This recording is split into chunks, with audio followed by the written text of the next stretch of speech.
Just Assalamu alaikum rahmatullah. Oh, I got rid of it, bro. The Oh. the little audio thing. Assalamu alaikum, episode 124, I believe. Huh? 124 or 5. Anyway, it doesn't really matter. It's all just numbers like age. Whoa. How's it going, Muhammad? I don't want everyone to see my kitchen. You got the flowers from last week there still. They're still alive. MashaAllah. I don't understand how flowers work. How can you just have them in water? What's that about? Well, what do you mean? Why not? They need like mud? Have you not heard of hydroponics? Oh no, absolutely not. But teach Bro, me more. you'll enjoy that. On this episode of Mind Highs, we're talking about hydroponics. There are a few videos on like Vice, for example, about it. It's like apparently the future of farming where you don't need soil at all. You just grow vegetables and stuff in water, suspended in water. And then the water has to be renewed, right? So it's getting cycled constantly, and they're adding nutrients into the water, so they get the exact nutrients that they need to grow and all that.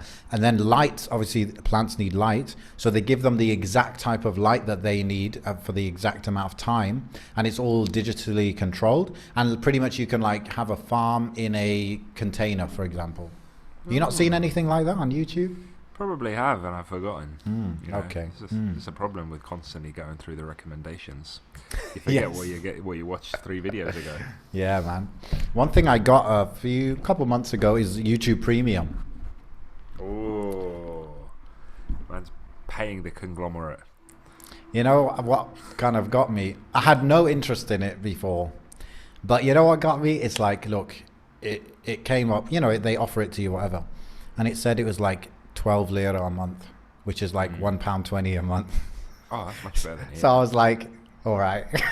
Go on, then. Is that just for like to skip ads and stuff? So the main thing is skip ads, play videos while your phone's locked, and there's always download ways apps.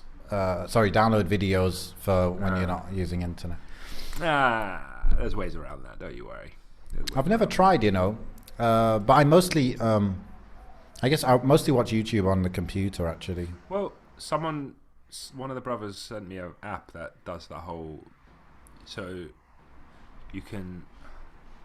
We're not sponsored by this, but I wish we were. Called Musi, but I assume people use it for music. But you can. The fly is back! Bloody hell! Okay. You can. It obviously works by putting like a YouTube link in there, and then it will start playing. Okay. Like you said, it's got adverts. Oh, it's which got is really ads. annoying. But only like when you start the video. So if you put something new in, or when you start the app, I think it does it once.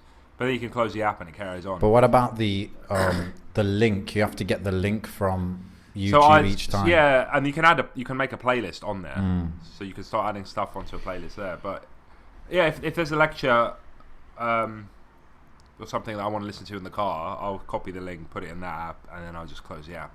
Because you don't want the video playing while you're driving, because then you get pulled over for being distracted. Muhammad always follows the rules.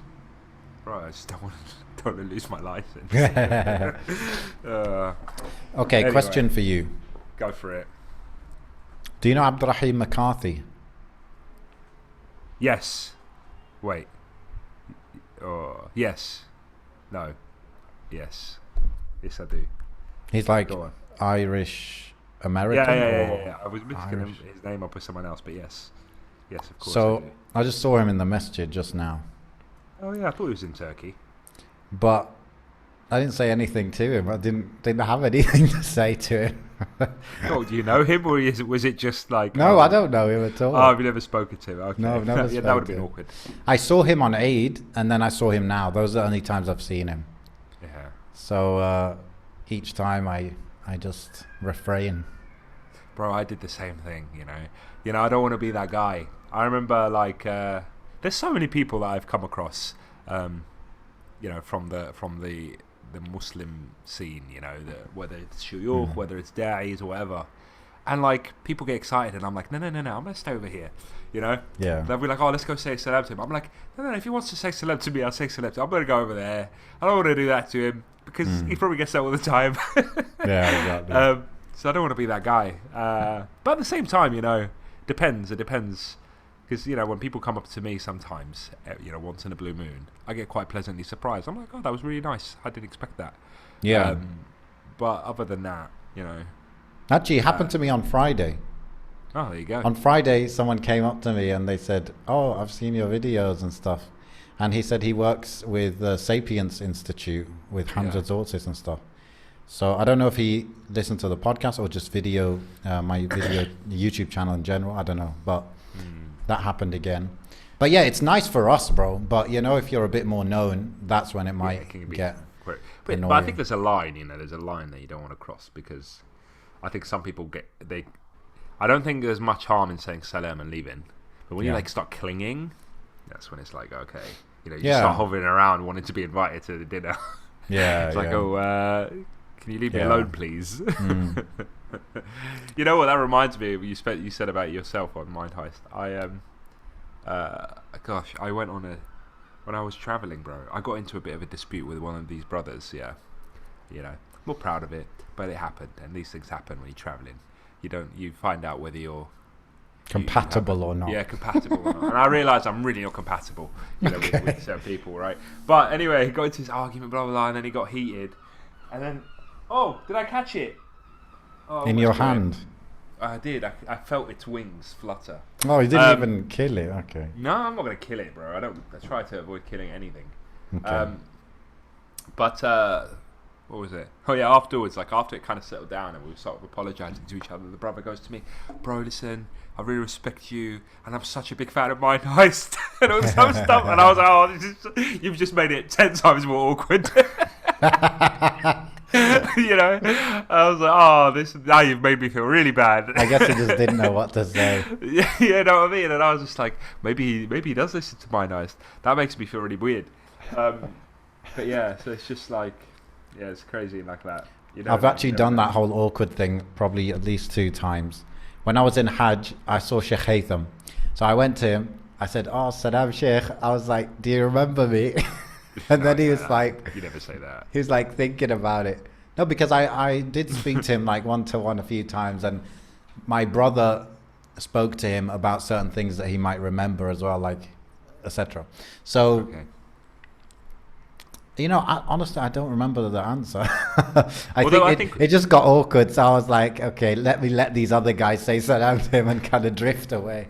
That Simpsons meme where Homer goes into the bush. Yes, that was it. I always find it weird, fame and stuff is it's interesting how we've got our own community bubble, right?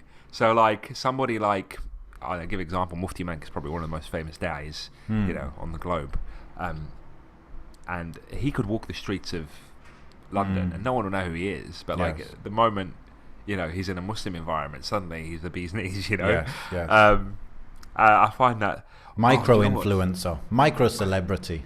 You just reminded me, I'm going to say Mufti Menk's story.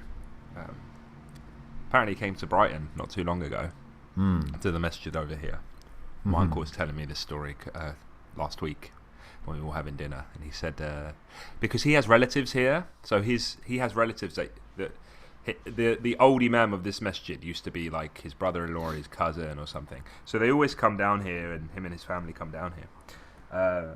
So apparently he came on a khutbah that I must have missed because I must have been going to the other masjid, and he goes, apparently he has a bit of not an entourage, but maybe guests, people that are bringing him down, driving him, whatever. And they're like, "Oh, listen, Sheikh, this is what he was saying in the khutbah." He goes, "I was coming down here," and he said the brothers in the car, they were like, "I'm in an R-ing whether they should tell me something." And eventually I was like, "Just spit it out, tell me what it is. What is it?" He goes, "Well, listen, I just need to let you know that we're going to the gay capital of the UK. The UK or wherever it is. I don't know if it's just the UK or if it's more than that." And he was like, "Oh, okay." And he goes, "I don't know why you're all seeing everything so negative." He goes, "Allahu Akbar, this is brilliant. This is an amazing opportunity for all of you to go out and give dawah." Do you know what I mean? And he goes, we should see things more in a positive light as opposed to a negative light. But obviously it's just the way he said it. I'm not going to imitate that. But yeah, it made me think actually, because he's obviously a super positive guy, and apparently those who know him closely, he is what he is privately as he is publicly, so to speak. which is hard to pull off. But with that level of fame, bro, it's God, you got to be a certain type of you got to have a certain type of strength for that, you know. Yeah, probably need to be of a certain age as well. Definitely. But I think more importantly, you probably need like I literally just got off. I was listening to a podcast clip from Mike Tyson's podcast. He's got a podcast. Everyone's got a damn podcast now. Yeah, but he had Khabib on just now. Okay. And he was talking about. He briefly spoke about. Obviously, he has like a problem with Conor McGregor, and they were beefing and all of that stuff. Anyway, one of the guys on the podcast asked Khabib. He goes, "Oh, what do you think Conor's missing in his life?" You know. And I was like, "Oh, here's a perfect Dow opportunity." I thought he was going to say Islam, right? Yeah. But no. But what he said was quite important. He goes, he said when people have quite a lot of money and they get rich and famous, they tend to lose the real people in their lives, right?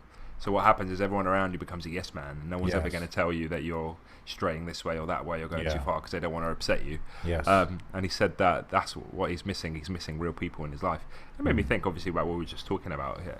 You know, I'm sure Mufti, Menk, or all these shuyukh, they're going to have people that they're not fazed by the apparent stardom, and they're going to be giving it to them, you know, in a real sense. And to be honest, it makes me think of some of the friends that I've got because, you know, we're equally quite well acquainted with some people that other people may consider quite famous on YouTube or whatever, Instagram, whatever. And I don't see that anymore, you know. I sit with that person and we hang out and all the time, but I do see it when we're out. Like sometimes we'll be out and I'll see people like stopping and staring and coming up to it, and I'm like, oh, this is a bit awkward. But I know that I don't, obviously, I'm not a yes man to that person. Like as soon as they, you know, irritate me, I'll tell them. You know what I mean? Mm-hmm. But it's dangerous, bro. Imagine thinking about going back to last episode or the episode before? We speak about millionaires and billionaires and stuff. Can you imagine the amount of yes men that are surrounding those kind of people, you know, inflating their ego? It must be crazy. Yes. Yeah, man. Yeah. When you think of a lot of people who've come and gone in terms of YouTube fame and stuff, a lot of the issues that they had, I think, is because of this, like either wrong people around them or just the maturity level, you know. And it's like, okay, you're 19 and all your friends are like 19 and then it's like, you know, and then you get a manager and your manager might be older, but your manager just wants the money, right? So that's not a good recipe. No, it's quite difficult. I can imagine it'd be quite a difficult relationship to sort of develop, even one with your manager, you know, because there's always going to be a vested interest there. And it's not going to be always sincere because you're just going to get dropped. But the best people are, like, this is the typical thing that happens, right? Either you're good at making videos, you're good at making music, you're an actor, all these types of people, they're like creative people who don't know the business side. And they don't even want to know the business side. Yeah. And they get a manager to do the business side, right?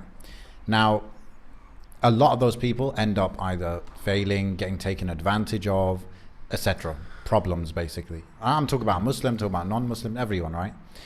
But what I've noticed is the people who they get acquainted with the business side to some extent, maybe it's not their main thing, they get acquainted with it, they understand how it works, then they might get someone that they've grown up with, someone they can trust to take over that role. Like those two things, right? So get the right person to take over the role that you can trust, the person that was basically with you before any of the benefits came along, and they understand the business side to an extent. Those are people actually end up doing well. And you know, there's a lot of examples of this from the music industry, like people who, you know how it goes. Like in the music industry, the big companies, they go to these like desperate singers or whatever, and they give them these deals where they take advantage of everything. Like they take all the benefits, like 80% of the money they make or whatever, they'll take it. This is it, yeah. And then you get the people who are clued up though, and they're like, look, I'm not actually gonna take a deal with you until I've proven that I'm really popular. When they've proven that they're really popular by themselves, then the company comes and offers a contract. The contract is gonna be completely different terms because they've got leverage now. And you know, all this kind of stuff, isn't it? So, you know, if the people in that position, they just got those two things I said. That's what helps a lot, I think. It made me think. I don't, I have this very big doubt that musicians, not people that play instruments, but like singers and these pop stars and stuff. Yeah. Of course they're not valued because these big record labels, they can just pick someone else. There's like a billion singers and artists in the world that are probably just as good, if not better, than the persons they've got, and they can transform anybody into a star, really, can't they? Because it's all about the marketing, it's all about the makeup, it's all about a lot of the time, it's all about how they dress this person up. Yes. And they can literally pluck any sort of musician from. They just need someone decently looking. They don't even need a good voice because they can like edit all that. Yeah. So really, you're just you're what's the word? Expendable. They just get rid of you if you don't align, because however, there's so many. It has changed a bit, I think, because really what people like, I think that's still like largely the case. However, there is, I think, for example, like now people prefer YouTube over like a scripted show, right? Like people prefer Casey Neistat's vlog over reality TV, even though they're both kind of reality TV, but one seems more authentic than the other, right? Maybe, yeah. So the same goes with like musicians now, right? People prefer, there's no doubt huge fan base for the fake types, the people that have been kind of made in a lab, However, exactly. However, the authenticity, I think, has gained a lot of value as the whole social media channels have opened up for direct interaction with the fan base, Yeah. So I think a lot of it comes down to this, like there's this famous article called 1000 True Fans, and it's all about how if you could get 1000 true fans, people that really love what you do and they'll like buy everything you put out, then you've kind of made it, right? You'll find, because if they just spend $100 a year with you, you're making $100,000, you're sorted. And that's like you're going to be like a micro influencer or a micro whatever, but you're making good money. You got that dedicated fan base so that you can even, like 1,000 people, you can kind of interact with those people. You can learn a lot of their names and all that. So the model has changed because of technology a little bit. And that's why I think the record labels, they do feel a little bit like, okay, if this guy's got a very dedicated fan base, he's developed that by himself, then okay, we kind of we'll give that guy a bit more, in terms of the terms of the thing. That's manageable though, isn't it? With just keeping it at a manageable sort of amount of people, because you don't want no doubt. We were talking about like exceeding your bounds and then becoming lost in the source of too much fame. Too much. And honestly, bro, that's kind of it's something I do kind of aim for, is to have some sort of community of people that, I'm not famous, but they could be my customers. They can benefit from me. I can learn from them. We can have some community like that. It's not fame, it's just like relationships, I guess, in a little bit of a scaled way. I don't see anything like bad about that. But if you tell me like walking down the street in London, people are gonna like already notice it, not interested in that at all. Yeah. Reminds me of when I had Pure XI. Like there was, I mean, it definitely wasn't 1,000, but there was like 3 people, maybe 2 or 3 people. And no matter what I would put out, they would have to buy it. And that was really, that was quite touching, and I really appreciated that. And even now, like, I was looking at my graphic design stuff today, the stuff from the shop, and I was like, oh, I haven't sold anything in a while. And then I was just looking at some of the stats and that, and I was like, oh, do you know what? There's people that have bought every single thing, or make sure that they might not do it every time it comes out, but they'll periodically get a bulk of something. But art is a finicky one, because I feel like we're not. You have to really hit the right target audience. Like, I don't purchase any art, so how can I expect other people to? When it came to clothes and stuff, it's like, yeah, of course I get clothes all the time. Yes. But something a bit more niche like this, it's a bit more. I think the way that you sell art or design or even merch like that is by creating a community around something that whatever they have in common, and then the merch is kind of an afterthought. It's an avenue towards it, isn't it, as opposed to the actual product itself. It's like when I was doing posters for other people's So one thing I like doing is like if there's a company or an organization or even an Instagram account or something that I'm a big fan of, I'll do a poster for them, not because they've asked me to, but because I'm a fan of it and I want to do something. And that will always get way more engagement than my own thing, because you can imagine it's almost like you're doing someone a favor or a gift for someone or whatever. They obviously love it because it's kind of out of the blue and they're not expecting it. And I prefer that because you're not working on you're not working for somebody and they've commissioned you to do something.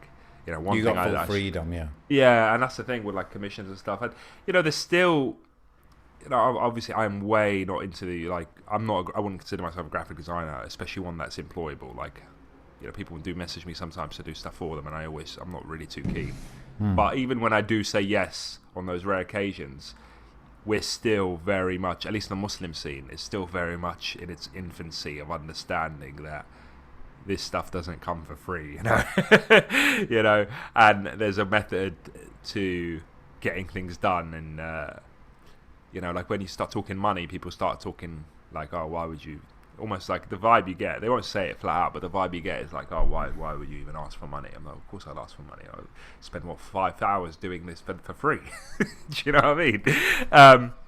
But it's important to get it on the get-go, and I see that a lot with like you know, I've got, you know, all sorts of family and friends are quote unquote some level of influencers online. You know, they get collaborations, they get businesses reaching out to them and stuff. My wife's quite good on Instagram, but she will confer with me and ask me my opinion on certain things, and when a business approaches her and stuff like that. And it's interesting to see how like different people do it in different ways and what their sort of understanding of it all is. You know, some people will send free stuff. Yeah, that's understandable. Give us a review on it. I get that. Some people are very, very professional, and they'll be like, this is what we want, this is our budget, etc. It'll be like you could tell they've done this before, you know. And then some people, like, they'll ask you a price or something, and you give them a reasonable price or an average price or whatever, and then they'll be like, oh, didn't expect that.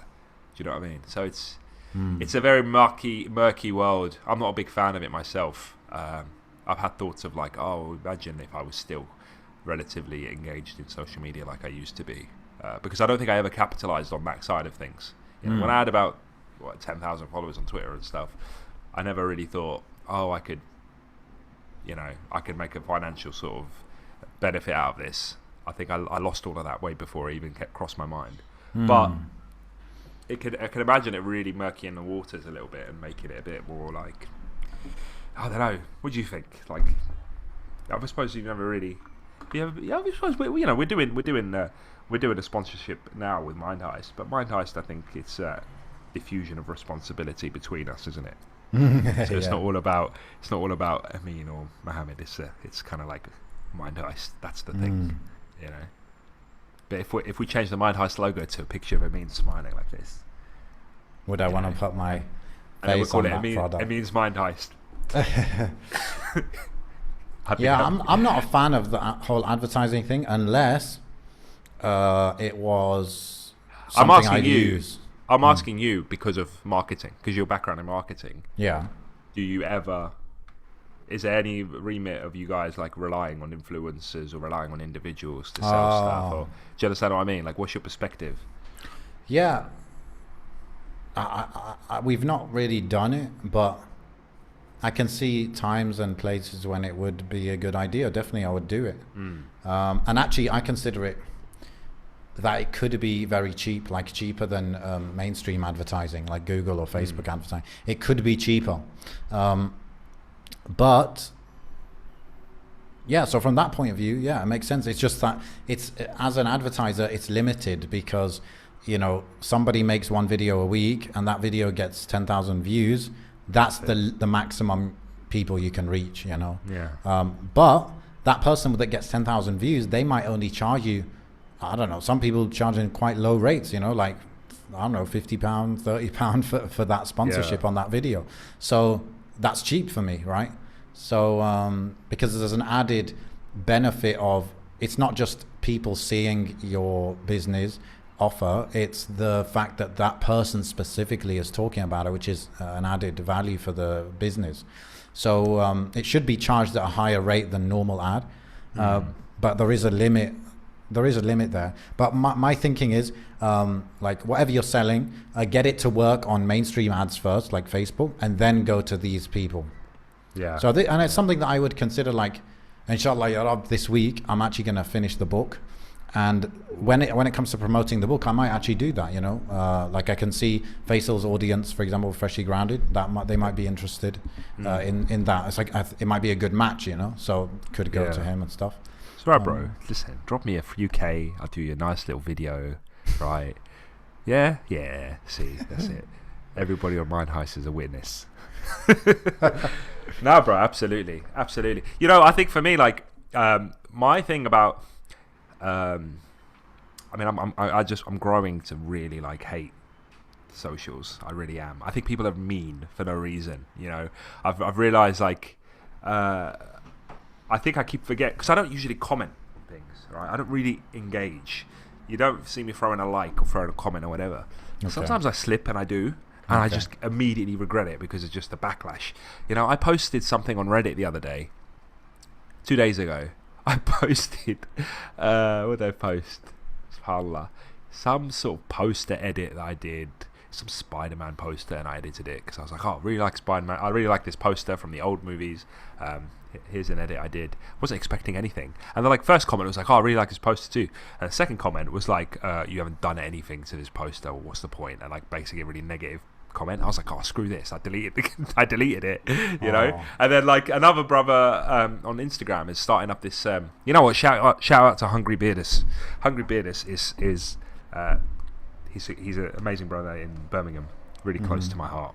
And he loves food, bro. He's been doing like food blog for ages, but now he's taking it to the next level, and he's doing like a pop-up burger stall in Birmingham on the 21st of August. Just check out Hungry Beardus, I think. Anyway, I wrote like some really positive thing, like, oh, mashallah, really amazing, whatever, because I was genuinely excited for him. And then someone replied to me with some really like ignorant and insulting comment for no reason whatsoever. Yeah. And I was just like, wow, I hate the internet. Like, I can't do anything right. Yeah. And you know, and then I came across a Reddit page called it's called, what's it called, Instagram Reality or something like that. And basically it's a subreddit dedicated to exposing the fakeness of social media, right? Okay. And it's full of these videos and montages of people, like boyfriends taking photos of their girlfriends, like posing in some stupid place or doing some stupid thing. Yeah. Right. And there's so many of them. And they did it like 10 times in a row to get the right shot and all that. Or there was one video clip from like a concert, and this person was like, he was literally like scanning through the crowd, and all you saw was all these people posing and other people taking photos, and that was all the whole thing was. Yeah. And and then I just thought, wow, I am part of the problem. Like, I'm here in this social media space, and I absolutely hate it, you know, and I don't want to be part of it. And you know, it's like a broken record. We go over this again and again and again. But sometimes something is so like bad for your heart, because you sit there scrolling and it makes you feel something. It makes you feel a certain type of way, you know. And you might feel bad about yourself, or might feel bad about what you've achieved so far. It makes you lose sight of everything that you've ever worked towards, because there's always going to be someone better, and there's always going to be someone doing more than you. At least that's what it appears. However, you know, alhamdulillah, I'd like to think that I'm quite mature in my thinking. Like, I'll see something and I won't let it 100% pierce my mind, because I'll filter it through my knowledge of, well, this is a posed photo, and this is, do you know what I mean, and this is probably rented, and this is that, and this is that. But there's only so much of that barrage of content that you can take before it starts affecting you, you know. I mean, it's different whether you're consuming or you're producing, right? But I think this is maybe, I can't say this for sure, but I do have a theory that firstly, more closed communities are better, right? Like stuff like Discord. And perhaps as well, that's where the whole thing will move towards. But my whole theory is, the closer you can get to offline, is the more people actually feel positive about the interactions and the community and all of that. So imagine, like, this is what I would love, is to have like a Discord with, who knows, like a few hundred people or 1,000 people, whatever, right? Everyone that's there, they know the rules of that place, and there's like a moderator, and you know, the certain filters they've been through to get into the community in the first place. And then and then we can interact there, right? And it's like, okay, if people are like really negative, we can just get rid of them, because ultimately it's not 10 million people, 100 million people on this platform. It's only 1,000, and we can have a mod, and we can have certain rules that are very clear, you know, all of that stuff. So I think I never thought I would enjoy that kind of thing, like I need a community, but I can see that being really good. Like I was on a Telegram channel, and I can see it having a lot of potential to be good, but then because it's Telegram, it's like you can only discuss one topic at once. It's like whereas Discord, you can have multiple channels within the community to discuss different topics. Good. So that's my kind of hypothesis, Yanni. I explored Discord a bit when I was getting into like the stock market stuff, and that guy's got one, right? I forgot his name. Yes, that's it. Yeah. So that's I haven't checked it out in a while, but yeah, definitely like you could see the potential there, and you could see how useful it was. But even like, so, you know, one thing I've started enjoying more, which God forbid, I can't believe I'm saying this, but Facebook, bro. Like I deleted my Facebook for a bit, and then I started feeling guilty about family in Tunisia and stuff that only use Facebook, and maybe I should, you know, throw them a bone, and because I don't think they'll know that I've deleted throw them a bone, you know. No, yeah, I know, but like no, in a way that I don't think they'll know that I've deactivated. They might take it that I've blocked them or something, and I don't know how to explain that to them. So I thought, you know what, no, let me go. I think I mentioned this before, but I said let me go the complete other side of the spectrum. So I went back on Facebook, but then I deleted everyone that I don't really know or care about, you know. And I don't know if it's an algorithm thing, but the moment I get one friend request, I suddenly get loads of others all in one go. And I think it's an algorithm. I think there's an algorithm suggested to people, maybe. Yeah, I think I start getting suggested to people more because nothing's changed about me. So why do I suddenly get 10, 20 or these random people that I don't know? Yes. It could be, you know, people that know me through online stuff. But this is it. I enjoy social media a lot more when it's a few people that I might have met or might know online, but I've known them for years online, so it's not a problem. Yes. And then, you know, actual people that not that I know in real life, because there's loads of people I know at work and stuff I don't want anything to do with, but you know, like people I actually care about online. Yes, you know, a few friends, a few family, and then it's like, oh, I feel happy about speaking to people because that's closer to like real life. Oh, bro! Because in real life, yeah, you're going to have different levels of gatherings. You're going to have gatherings where it's just anyone that maybe lives locally and they're kind of generally like Muslim or whatever, right? You have that level of gathering. Now, that level of gathering, people act a certain way because they understand that they don't know everyone really well, right? Yeah. So let's say there's one guy who's like whatever Sufi leaning and one guy who's like whatever Madkhali leaning and this and that. Yeah, they're not gonna start a big thing because they understand that it's just like a general gathering. But then you have the other level of gathering, which is only intimate people, and that's where people could be way more open and just like, you know, let everything. But the thing with online is people trying to do the second type of gathering where it's like intimate friends and just fully being. Letting everything, expressing yourself fully, but then to strangers.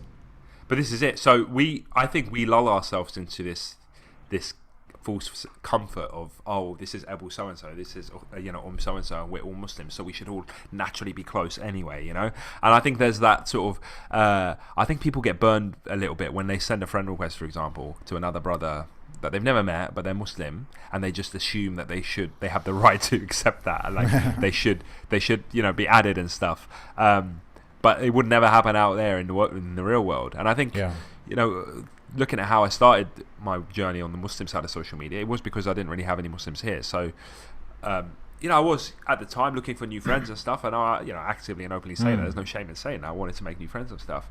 And then I think the last sort of a few years ago, I realised, I don't really have anyone that I hang out with on a regular and stuff. So it'd be nice to have a group of brothers like that. Alhamdulillah, I found that group of brothers. And now it's like, I don't really want social media anymore. Like, I feel like it achieved the goal that I set out for it. Also, each platform is for different uses. Like what you described about finding friends, that's definitely going to be more Twitter and Instagram, for example, right? Whereas Facebook's a bit more closed. Whereas Discord's more closed, right? Yeah. So each platform might have its own use, but definitely, bro. Like the more intimate, the more you know people well, you're gonna just feel better about it, because they even say that a human can only kind of entertain like 150 relationships at once. Yeah, absolutely. And I think we've lied to ourselves thinking that more followers equals better or whatever. Like, do you know what I mean? Like everybody, this whole thing about followers, like, you know, certain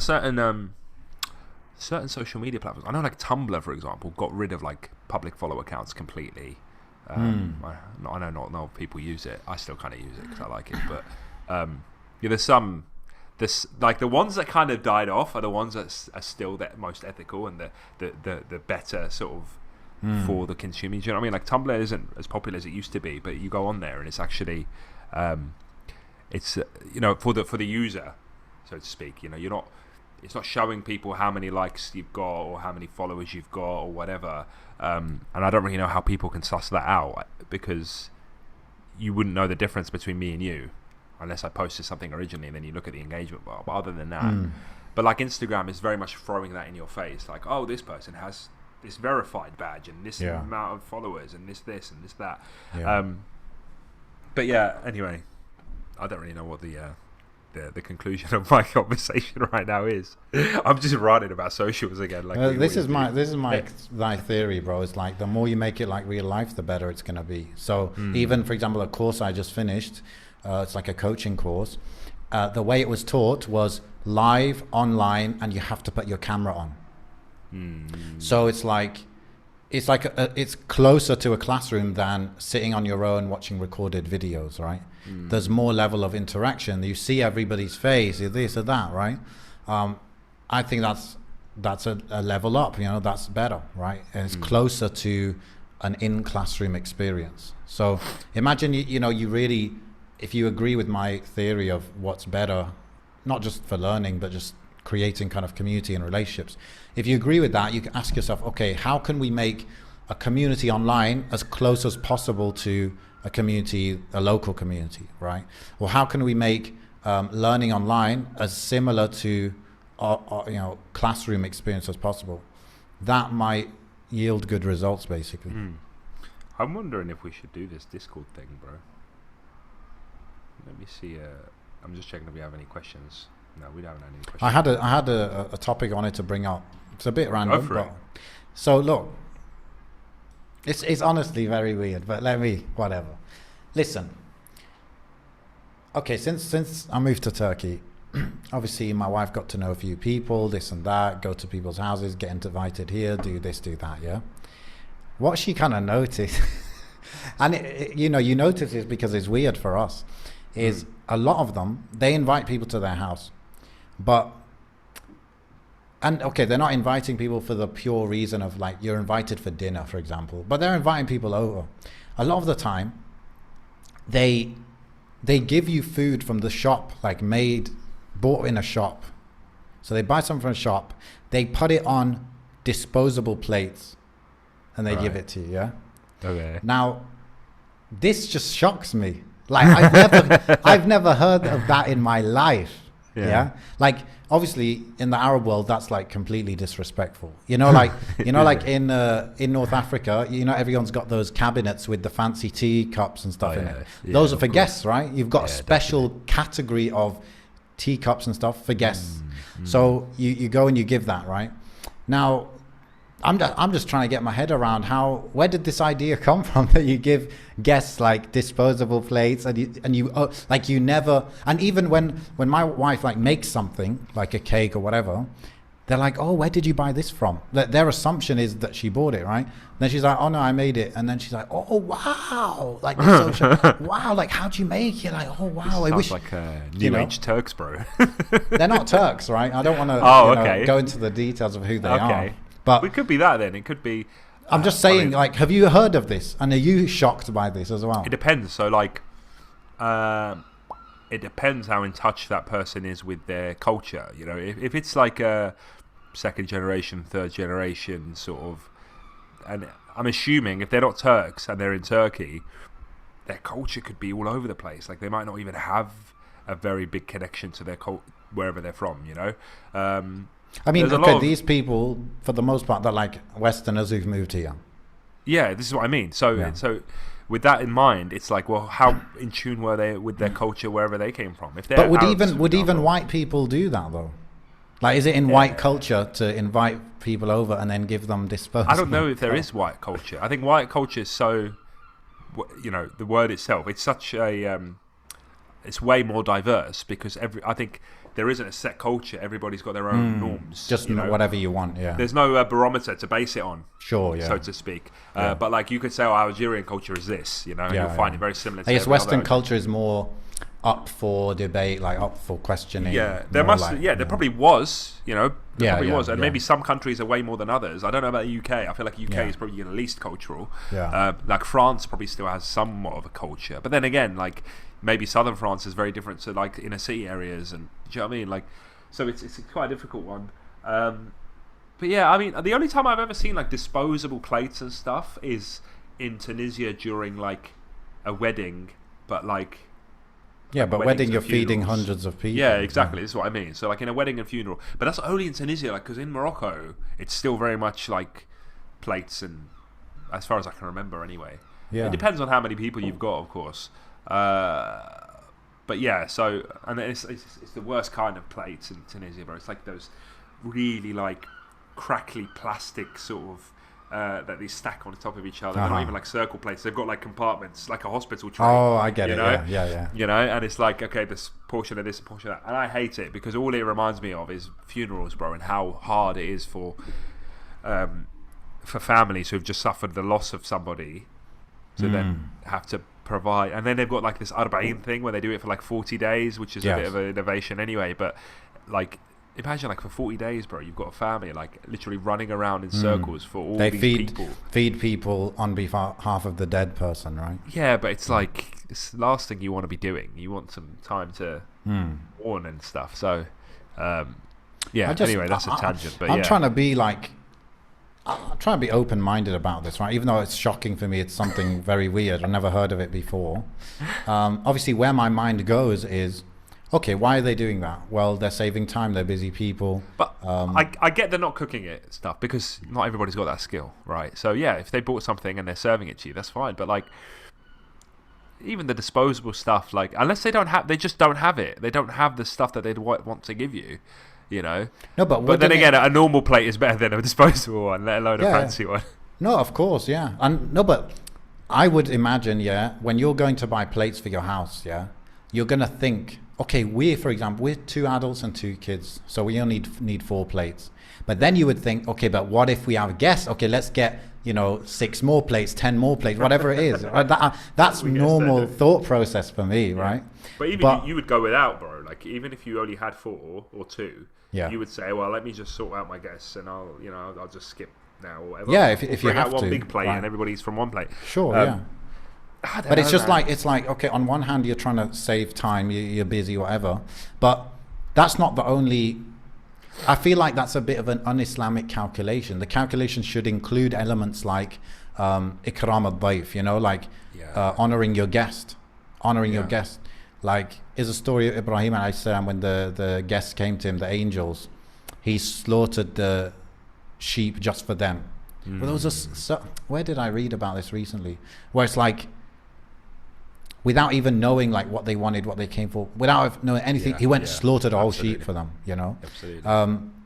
So I feel like this is part of Islamic culture. Like, okay, you're a busy person, you're losing time, but I don't know, there's something like, I just feel like this is what I would call Islamic culture, right? Like part of the culture. It's not maybe a haram halal fiqh thing, but it's like, come on, man, this is guests. Like, I think, you know what? Let's look at it on a positive light, So think about it this way: it could be that they've just never had that experience growing up, right? That they've had that many guests or whatever, but they found it in themselves to at least go out and buy something and do something, because that might not have even happened. Sure, because there's that. Because I won't lie, I've been to houses, we've been to places. I hear stories, and people go to places or get invited somewhere, and they'll go the whole day without being served anything whatsoever, and it's like really awkward, and it's like you're hungry, but you don't really want to say anything.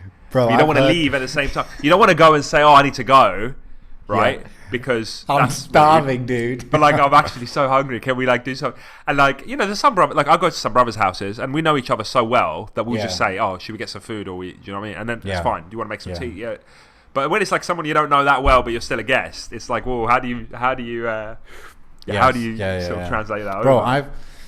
I've either been in situations or I heard of this from someone close that they went to someone's house and the person said, "Oh, do you want tea?" And they're like, "Oh, I'm okay." And they're like, "Okay." They just didn't get them any. No. You know them ones where it's like, "Do you want tea?" I mean, obviously there are different levels, right? Some people, they might ask you, "Do you want tea? Do you want coffee?" Other people, they'll just bring you tea and coffee. You've different got to appreciate levels. it, haven't you? Like, I don't know if I've ever spoke about this on Mind Heist, but it was a few years ago now. I say a few, it must have been like 5 years ago, 4 or 5 years ago. But I haven't seen the brother in years. It's still not even somebody I knew, but I was invited to this brother's house once. I was with a friend of mine, and we went to this brother's house. I think it was a roommate of his or whatever, and he was from Saudi, and he, he's like a bachelor, so he's not. He openly said, he's not used to.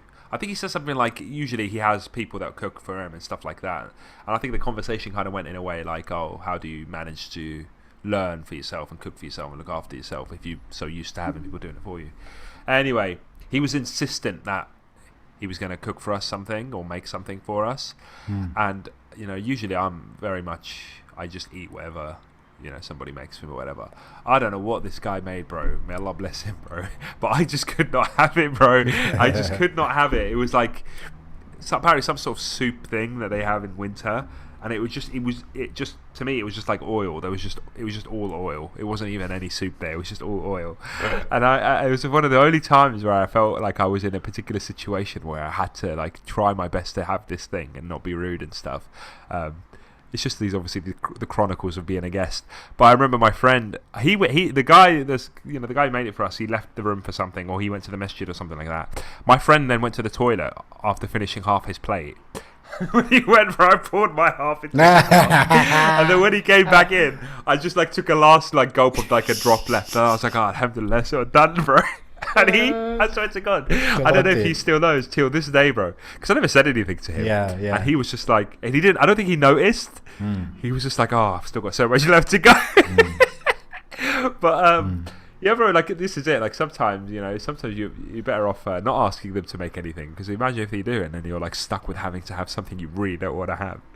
Yeah, but that's just part of knowing people and interacting. Bro, what if they're a Mind Heist fan and now they're gonna be like, you should have told me. I would have made you a cake. No, I mean, I didn't go to any of these things, but oh right, yeah, was it? But yeah, man. It just is made it me think. Is it even worse that it's like I hate to say this, but is it even worse because they're women as well? Like you feel like there's a certain level of, was it to your wife, wasn't it? So yeah. So it's like there's a certain level. I could understand that happening if I went to a guy's house, but then if my wife went to a woman's, her friend's house, and her friend didn't do that, I'd be like, oh, there's a certain level of housekeeping that has to be achieved, at least culturally. Yeah, I'm not like the best of this whole guest thing. I didn't particularly grow up with too much of it, but I just recognize it as actually part of Islam, that if you have a guest, like if I had a guest and my wife wasn't here or anything, I'm still making tea, I'm still making coffee, I'm still getting them something. I'm not going to make them cakes from scratch, but I'm going to sort something out. It's the skill that doesn't exist, Do you know what? It's not the skill, it's the awareness. Because I'm saying, like, I will buy something from a shop, okay? Fair enough, fine, yeah? But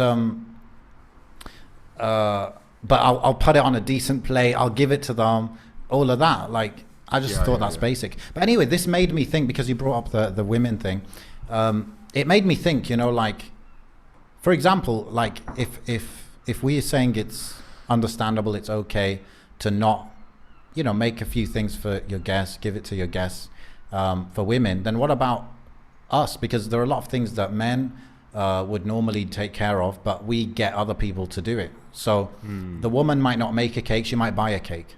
Same way that a man, he might not fix his car, he might go to a mechanic.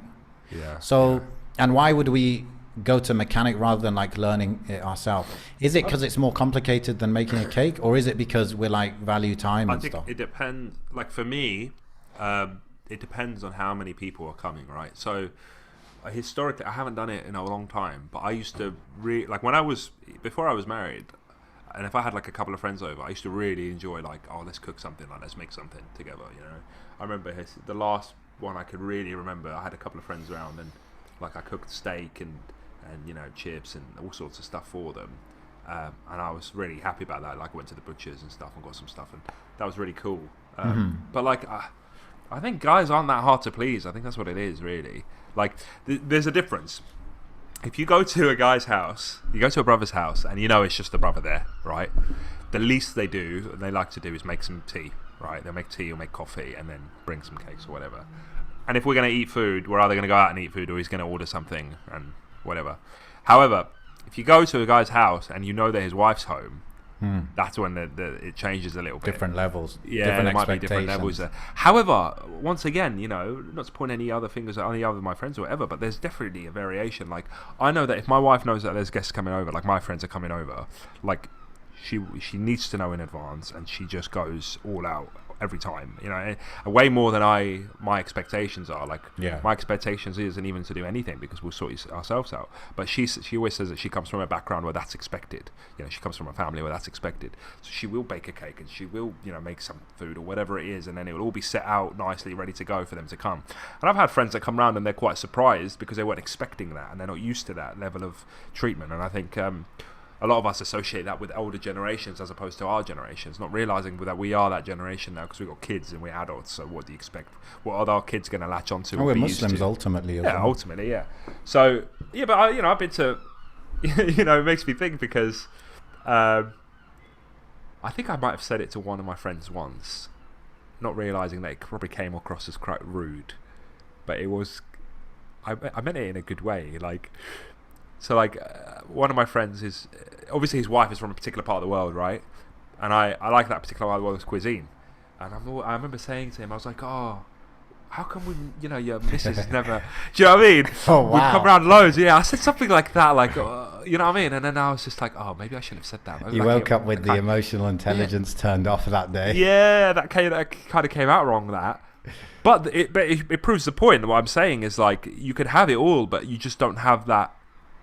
that particular thing in you to do it, or you just can't be bothered, or you don't put an importance to it. Maybe that's what it is. Maybe there's not an importance to that, because I think we do rely a lot on like takeaway culture, and we do rely a lot on like as soon as the brothers are together, like even you go to the masjid and stuff, bro. And I get it.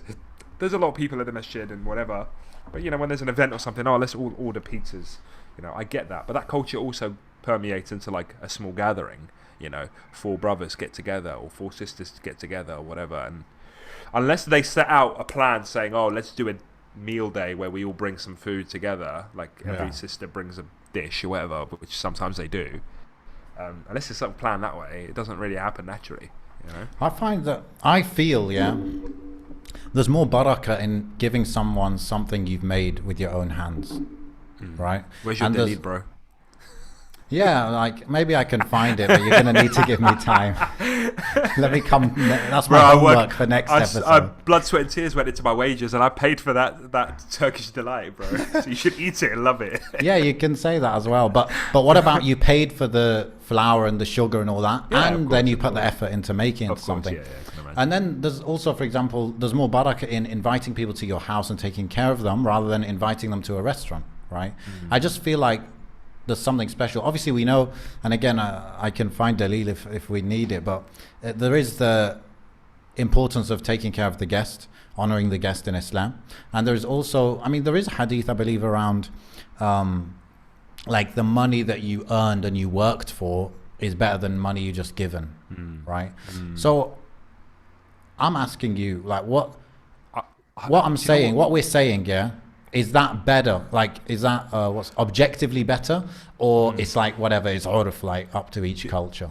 This is going to be a really weird tangent, but there's this phenomenon I've been seeing, and it kind of reminds me of this, and maybe this is the excuse, right? I don't know if you've been keeping tabs with the Olympics lately, right? But every other day on the Olympics, I keep seeing articles about people pulling out because of mental health. They choose. Really? I want to. Yeah, like every other day, bro. I'm seeing an article. This person. Because they'd rather focus on their mental health, they don't want to compete, or they've pulled out. Wait, so they got to the Olympics every 4 years, Olympics, they'll either pull out. Yeah, they'll pull out, or they won't continue, or something. And I read it once, and then I read it again, and I kept seeing different people, and the whole thing about mental health kept coming up, right? And And in my head, I'm like, this would, at least in my feeble mind, I'd think this would have been unheard of years ago. Yeah. You know what I mean? People would have just carried on. Even if they lost, they would continue, right? And then I realised, like, this kind of attitude might... I'm not making a comment about people's mental health. Maybe they do have issues that they need to deal with and stuff. But I feel like I'm seeing it so prevalently that maybe it is people's go-to, that the moment they feel a bit of hardship, they think, oh, whoa, no, I need to focus on my mental health and stuff. And it reminds me of this. I know it's a weird tangent, but it reminds me of this because people overwork themselves thinking about, cooking and guests and looking after people. And, it's just too much. And no, do you know what? I need to focus on myself. I need to look after my own mind right now. Yeah. And then put all of that to the side. And I see that happening with a lot of things that we should be just sacrificing our time and energy for. You know, it's like, no, I need to put myself first. No, forget everybody else. Forget the guests, or forget this, or forget that. No, let me put myself first. Let me deal with myself. Do you know what I mean? Let me look after my own mental health or whatever it is. And I feel like that is like everybody's go-to lately. You know, I remember writing this on Twitter. Like, I put something out saying, like, is it mental health? Is our reliance on mental health just an excuse these days? Like, have we got to that point where the moment have we confused mental health with ordinary hardship? Like, have we confused the normal stresses? Or a bit of stress, or a bit a bit of anxiety and a bit of stress and this and that. Have we associated that so intently? Because how many people just say, I'm depressed, not knowing what depression is, or I'm really anxious, I've got anxiety, not knowing what anxiety is. And it's just a popular word to throw around. Yeah. That really, people have suffered. They suffer now and they suffered in the past. But there has to be a percentage of people that if they were in the past and they just shut up and put up, they would have continued and they would have been fine and they would have actually achieved something. But now the too difficult light might come on and they'll default to mental health without having the diagnosis, without having the professional sort of thing. They'll diagnose themselves and they'll say, that's it, I'm stopping right here, right now. It's like a lot of people say, I had COVID, Yeah. I had it. Yeah, been there, done that. Didn't do the test, but I had it. So and maybe most of the time they have, but it's still that whole self-diagnosis thing. So this is why, when it comes to this thing, and I'll link it back in as best as I can, but my theory is, like, I've seen people get very worked up and anxious over having to impress people, right? So it's like, you can imagine, like, don't worry, don't bake a cake, or don't make a meal, don't do this. Focus on you, self-care. Focus on you, look after yourself and just order them something, because who are they, right? Yes. And that kind of narrative, and maybe that's where it comes from, this whole... I'll tell you also where it comes from. Go for it. And like, this is another excuse for them, right? Which is, one generation ago, you would have... I can't remember. I was watching a YouTube video, and they were looking at the average number of people in a household over the last decades, and it's just gone down, down, down, down. I think, like they said, 100 years ago in America, the average household had 10 people in it. Now, 10 people in it, like, let's say out of 10 people, 5 of them will be women who focused just on taking care of the house, which means when you have guests, you don't have one person catering to them. You have 5. Right? And then you have 5 men going out to work, all contributing to the income, right? And all of that is being distributed among the 10 people, right? And you're only paying rent for one house or whatever. So I think this could be a reason why people are kind of not, you could say, bothering as much, because it's like one person. Imagine, a woman with 2-3 kids, young kids, whatever, and then she's going to make a dinner for 10 people, 10 guests. Like, it's quite a lot, right? It's difficult, no doubt. Of course. But then imagine she had her mom and then her sister lived nearby, and they could all chip in. That would be different. Or at least her mom could take the kids, and then one person, So that's one reason for that. But then also the mental health, and I got this from the book called, his name's Johann Hari, okay? Johann Hari, he's got a book on addiction, and then he's got a book on depression. The depression one, he's talking about the real causes for depression, and a lot of it is to do with connection, family ties, all of that. The environment, basically. It's not so much like a lot of what the mainstream causes are, like genetics. It's just that's it. So that's another thing that ties in, like living closely with people who actually care about you and having that support network. That affects both these things we're talking about. Yeah, no, absolutely. It's going to be a double, it's going to be like a double-pronged attack, isn't it? Because you're going to have a society that if you don't have support like a family network anyway, then of course you're going to have that stress factor. But at the same time, we have a too tough to quit, too tough attitude, so we quit kind of thing. Like I think people are softer these days, and they're very more prone to putting themselves first because of the whole individualism thing and that side of things. But also at the same time, things are tough on a particular point of view because you don't have that support at the same time. I do think people.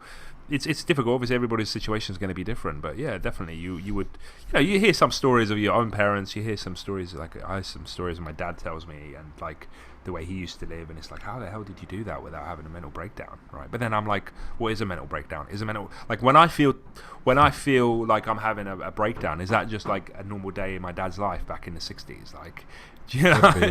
Do you know what I mean? Like. So 60s might have been 60s. Yeah, 60s. He would have been a teenager. Yeah. I'm just trying to think how old my dad is.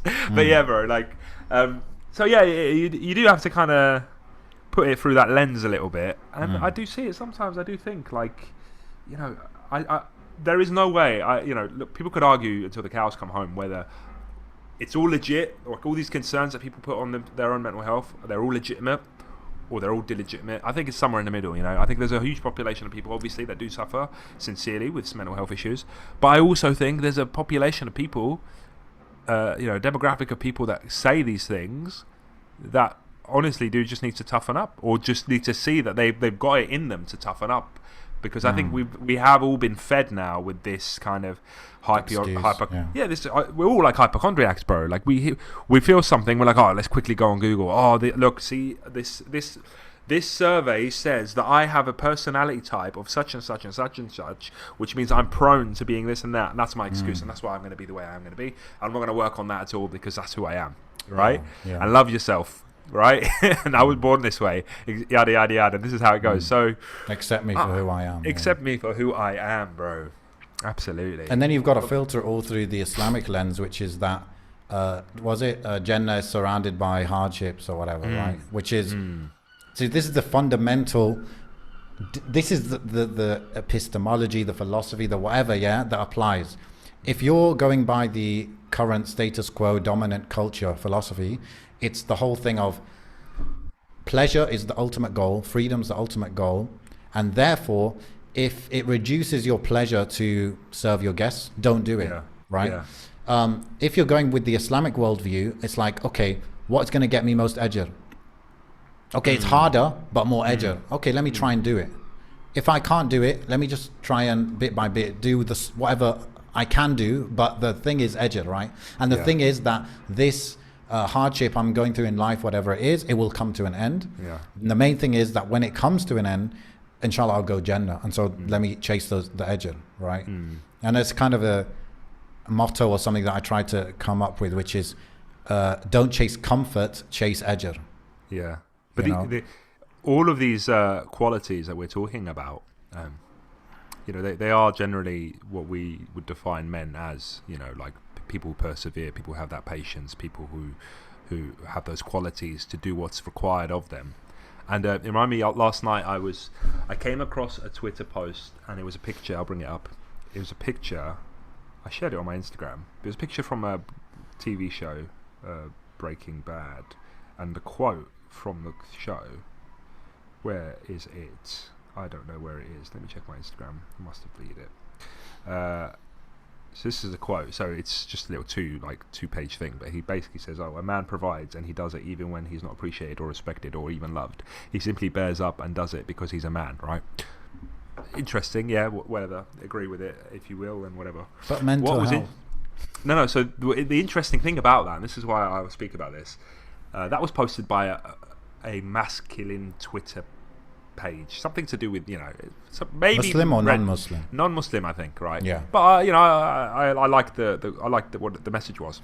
Anyway, the replies, bro, was a blitz of these sort of like, I don't even know what to call them, bro. But like these absolute, I don't know what to call them, bro. But just people that were just critiquing that like to bits, saying this is why men commit crimes and genocides and all this stuff, because they don't ask for help, because they do this, because they do that. And I get it, because the show itself I don't know if you've seen Breaking Bad, but the show itself was this guy.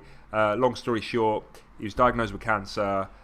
He didn't want to tell his family. He didn't want help from anybody. He put himself in such a financial hole that he ended up.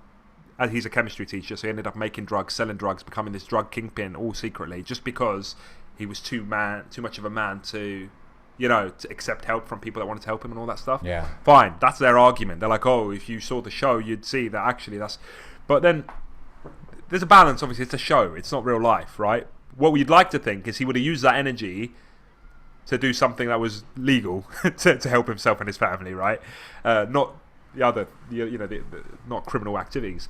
But they're picking apart at the very essence of what these kind of these classical traits of masculinity are: the perseverance, the patience, the keeping things to yourself, right? Not making yourself appear weak in front of people, because they don't realize that the moment that you pick yourself apart in front of people that you're responsible for, you no longer become that person that they can lean on. They can lean on. And they're saying that like, it's pathetic, like men are pathetic and they're pathetic for thinking like this, and it's ridiculous and it's self-destructive and blah, blah, blah. Not realizing that without that, there is nobody with foundation left, because every single person that you could ever rely on is suddenly a weak person who can't Every leader needs his people to be able to lean on him. And if he's, if you can think of a leader as the pillar, he needs to be made of stone. If he's made of, palm tree leaves, then when people lean on him, then they'll fall. And then no one is being held up. Having said that, though, alhamdulillah, this is the amazing thing about Islam, is we have ultimate balance. So a man may not go crying to his wife about how he might lose his job, but he'll go crying to Allah. Exactly. Right? Or he could go cry to his brothers. That's fine. But the main thing is that it's the context and the context of where you express yourself at what time and all of that. But there's certain I know this all kind of stemmed from whether you've got guests and you're going to bake a cake for them.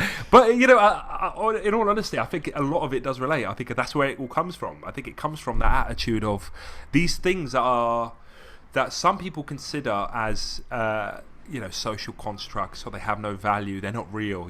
Looking after your guests isn't important, it's not real. What's important is looking after your mind, looking after your own well-being.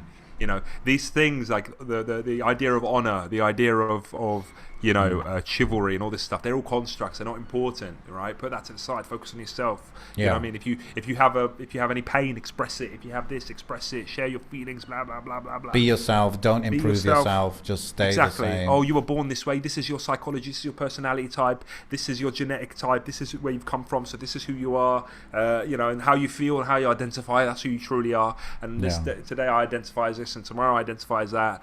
And there is no improvement, because it's all apathetic, and it's all... In order to improve, I have to accept that I'm not enough right now, and that hurts my feelings, so I don't want to do it. I don't want to hurt my feelings. Yeah. But it's it, bro. So there is, I think there's this culture of like... But you can see how that perfectly stems from the liberal philosophy. And the worship of self and the worship of pleasure and hedonism and all that. And it's fundamentally opposed to the Islamic worldview, which is you don't matter, Allah matters. Pleasing Allah matters. At least you have a barometer to judge yourself by, right? Yeah. You could say, you can always, no matter what you do, where you go, and this is the beauty of having the Prophet sallallahu alaihi wasallam. This is Allah's wisdom to create such a man, right? Is that no matter how high you climb, there's always someone better than you, in the past, at least. You understand what I'm trying to say? Yeah. You could be the best person walking the earth right now, but at least in the past, there's someone that was still better than you, okay? And even when you were alive at the time of the Prophet sallallahu alaihi wasallam, he was still better than you. Do you understand what I mean? Like even the Sahaba would no matter what khair they would do, and we look at them like subhanallah, look at the amazing good deeds they did. They would still look at the Prophet sallallahu alaihi wasallam like, how am I going to ever reach that? How am I going to reach that kind of level? So there's always a barometer to say, okay, well, I can improve in this, I can improve in that. Okay, I can do this and do that. But when you just like sit back and say, well, this is who I am. I have an anger problem. Oh well, if I look at this survey, it says that my personality type is A, B, C, D, E, F, G. And it just means that I have to accept that. That's who I am, okay? But the Prophet ﷺ said, La taghdab. Yeah. So but this is it. Then what? some people are really into it, and I think there is some value in these personality things. I know my sister's a big fan of it, and she really looks into it. I'm not saying that it swindles her or anything, not at all. But she shared it with me, and then I read my thing. I did it, and there were some things that may have aligned, maybe some things that don't. What type whatever. of test did you do? Someone with a bunch of letters. INTJ, Myers-Briggs.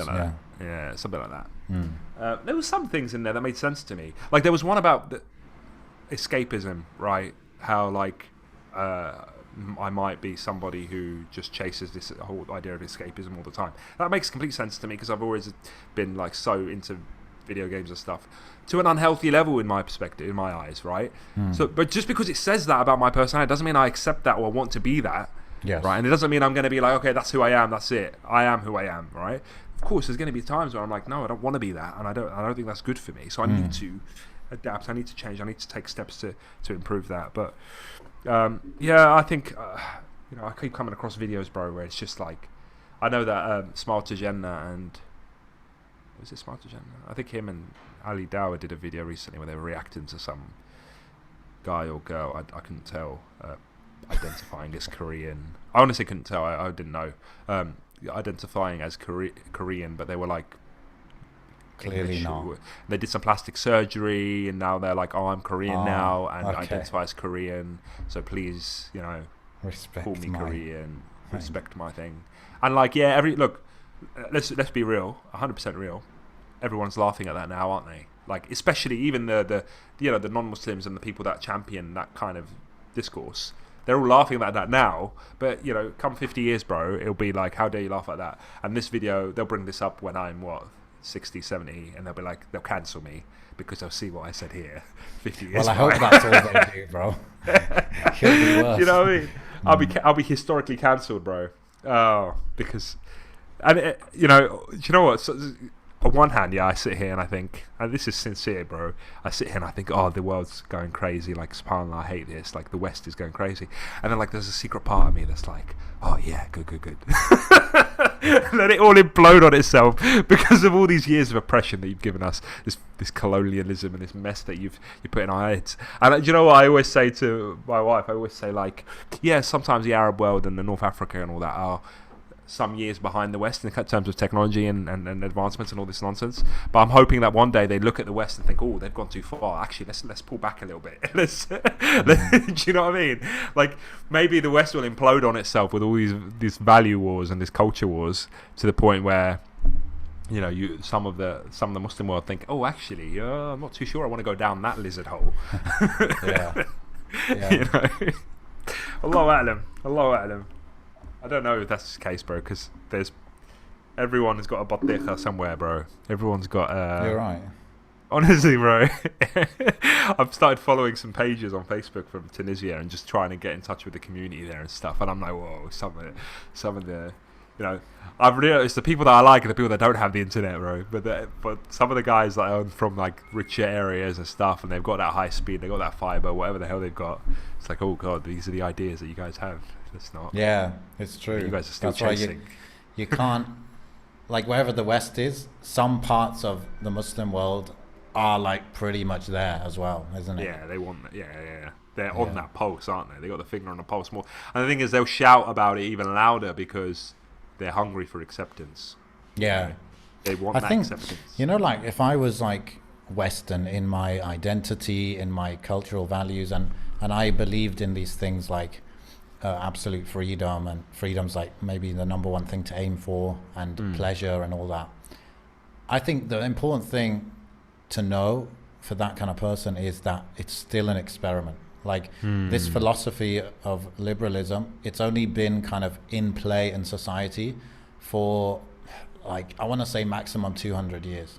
So like it's actually evolved a lot, right? Like if you just look at feminism, right? We're into like fourth wave feminism now. So you gotta, just don't see this as like an absolute thing that must be the best thing, because we're still finding out where it leads. Whereas as Muslims, we're like, look, this is from Allah. You guys are not saying this from Allah. You guys are saying that you think this is the best thing. Well, now we have a real life experiment, right? It's been going on for like 100, 200 years. Look at the results. You're happy with the results? Do you think it makes sense? Just don't be so set on it, because it's not like it's from any creator. And then if they see it like that, they might be more open. And, you know, maybe it will implode, or maybe that'll be a reason for them to be more open-minded to other ways of thinking and living and being. And sometimes that's how it works, right? Like Allah will destroy a people, or Allah will bring a people to their knees, only for them to then be able to be more humble and go the right way. You know, a lot of these changes are still quite relatively new. I got to the chapter finally on the Malcolm X book. Okay. Where he goes to Mecca. Okay, and yeah. obviously it's like a Western perspective of what the Muslims are like. Mm. And, you know, I've been waiting for this chapter for ages. I've spent, you know, I've been reading this book on and off. I say reading, it's an audio book, but I've had it on and off for like most part of like 2 years now, and I haven't really, you know, there's always a podcast to listen to or a lecture to listen to, so I kind of listen to it intermittently when I'm in the mood. But yeah, I got to the chapter maybe yesterday or the day before, because I was kind of like disconnecting from it as it went on, because I was like, this is is it 70s or whatever, and I was like, I can't, you know, it's interesting, but at the same time, like, I can't see anything that I can link myself to this sort of story that much, you know, because there was a lot more emphasis on the Nation of Islam than I thought there was going to be, and I was like, well, I don't really care about the Nation of Islam that much and its inner workings and the detailings and stuff, so I found myself getting a bit disconnected. But yeah, when he gets to Mecca and stuff, then it was transformative, bro, and listening to his experience, and it just made me think, like, oh, here's a man who came and grew up in the West, and obviously the oppression that he suffered and stuff, especially being a black man in America, but then thinking, like, he goes to Hajj, which at the least, you know, I'd like to think that Hajj is going to be the best of us, you know, the best of what Muslims have to display is going to be at Hajj, the brotherhood and stuff, because he's there talking about the brotherhood that he's experiencing at Hajj, and his perspective, that's like, oh, this is what Muslims are, bro. And I'm listening to that, and I'm like, yeah, it probably is at Hajj, but maybe not everywhere else where it should be. But maybe back then it was better than it is now, and Allah knows best, I don't know. But then it makes you think, like, oh, this is what we could be. This is the impression we could leave on people if we were to follow Islam properly. You know, he says it himself, how you know, America needs to understand Islam because it would get rid of all of their, you know, issues, their social issues, their whatever. So it's like, oh, like, this is the kind of profound effect we as Muslims could have on these people that are lost and need guidance if we were to just follow things the way we should follow them and behave the way we should behave. You know, it does make me think about, like, he was speaking about the extreme hospitality that he received, and it goes back to what we were saying, right, about the cake, you know, baking for someone and stuff. Yes. You know, going that extra mile and showing that hospitality, because you doing that and then saying, you know, this is from my religion, this is normal, this is from my culture, this is who we are, you know, that goes miles ahead of me going to bro, I went to some guy's house once years ago when I wasn't practicing and stuff. Yeah, I had non-Muslim friends. I remember sleeping on the floor, bro. Got up at 4 a.m. thinking, I'm going home. There's no way I'm staying here any longer. You know, it got late and he was like, oh, my mum said you can stay over. I was like, oh, that's nice, sweet. Bro, I slept on the floor, bro. I was gone. I got up at 4 and I snuck out of the house. But it just reminded me, like, stuff like that, you know, like he was saying how, Malcolm X was saying, this particular person he was referring to was like, oh, he gave me my bed and he gave me his suite. He gave a black man his suite. You know, all this stuff. So it was like, you know, it's things like that, man. Don't underestimate. Bro, check out this contrasting story. Yeah, one of my friends in Birmingham, I stayed at his house one time, and you know, he's got his mom and stuff in the house, so we kind of just stay in his room. And in order to leave, we have to obviously, you know, tell him so then his mom can get out of the way and all, we can get out. Bro, he wouldn't let us leave.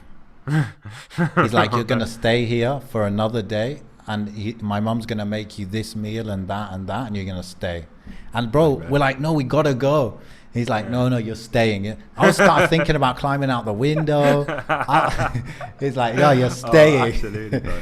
I remember, like, I don't know if you know Sheikh Jamal Abdel Nasser. Yes. You know, I've met him a few times, and when he sees me, you know, I don't know what impression I've left on him, but he likes, you know, he remembers me very well, he loves me or whatever. I remember once I was at a gathering with him, and it's just to show you the akhlaq of people, bro. And like, I think he was going to go somewhere, like he wanted to leave, but I was like one of the older people in the car, and I was like, yeah, I'll give you a lift, of course. And he's like, no, you're not giving me a lift, you're staying here. And I was like, no, I'm giving you a lift. And bro, I had like a wrestling match with him, proper. Like we were literally wrestling, and you wouldn't expect that from him, right? Because he's quite, he carries himself in a particular way. He's got a really good impression. But we're literally wrestling over who was going to be nicer to the other person, right? And it just made me think, like, subhanAllah, like that kind of level of akhlaq is what we always need to try and aim for, doing good for people. Yeah. But yeah. God, he just didn't want me to do anything for him. He was like, no, I don't want to inconvenience you, to the point that he wanted to throw me on the floor.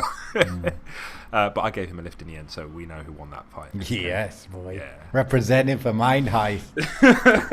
Right, bro. Because my kitchen is here, I kind of like, I have to, like, you can hear the baby crying. He wants milk, and all the stuff's in here. Oh. So we're going to have to, like, call it it's been an hour and 20. Yeah, it's a good episode, man. Did you Yeah. notice my shelves? Absolutely. I'm slowly building out from this dull, empty background I've had. It's okay. Bro, we're going to get P.O. Box out in Turkey. The listeners are going to send you all sorts of trinkets, books and gifts and stuff, and you're going to slap it on there. And it's going to be like every few years we're going to go, remember when we received this gold bar from a listener? Allahu Akbar. With Mind Heist engraved on it. Whoa. Yeah, good days, good days. Yeah.